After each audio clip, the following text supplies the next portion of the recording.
વડનગરમાં મારો અવાજના તંત્રી શૈલેષ પરમાર પર હુમલો. બુટલેગરોએ શૈલેષ પરમારને દંડા વડે માર માર્યો. વડનગરમાં રસ્તા પર વિડીયો બનાવી રહેલા શૈલેષ પરમાર પર હુમલો. શૈલેષ પરમારને હોસ્પિટલ ખસેડવામાં આવ્યા. શૈલેષ પરમારે ગળામાં પહેરેલી સોનાની ચેઇન પણ લૂંટી લેવાઈ. પત્રકાર પર હુમલાને પગલે વડનગરના પત્રકારો હોસ્પિટલમાં દોડી ગયા. શું ઘટના બની આપની જોડે? મારા જોડે હું અત્યારે હાલ તોરણીયા વડથી આશાપુરાના મંદિર સુધી આવતીકાલે અમિત શાહ આવી રહ્યા છે વડનગરમાં એનું કવરેજ કરી રહ્યો હતો. તે સમય દરમિયાન તોરણીયા વડે વિદેશી દારૂનો વેપાર કરતો ભરતજી ગેમરજી ઠાકોર અને એનો સાથી મિત્ર બંને જણા મારા પાછળ આવ્યા અને આશાપુરા મંદિરની જ્યાં ખુલ્લો રસ્તો છે ત્યાં ઊભો હતો તે જગ્યાએ આવીને દંડાથી મને માર મારવામાં આવ્યો છે. અને આ બહુ ખૂંખાર આતંકવાદી જેવા વ્યક્તિઓ છે.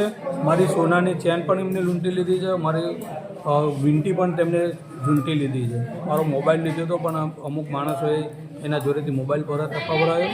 307 અને 202નો પણ આ આરોપી છે અને સતત આ દેશી દારૂ અને વિદેશી દારૂનો વેપાર કરે છે.